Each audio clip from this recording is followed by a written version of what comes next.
সাবধানে থাকি ও মুমিনি রাখা দায়।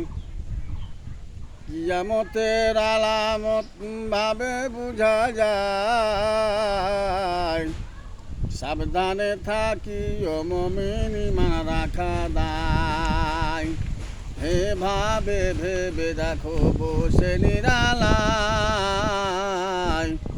শান্তি কেনে নাই রে দুনিয়ায়, গজব কেনে দেয় রে দুনিয়ায়। খাঁটি ধর্মিক নাই খোদাসে, মুসলিম চলে কাফের ভাসে। খাঁটি ধর্মিক নাই খোদাসে, মুসলিম চলে কাফের ভাসে। কাজে কামে বেদিন বুঝা যায়, গজব কেনে দেয় রে দুনিয়ায়। আলিমি জালিমি যত পরের জমি কাটে কত।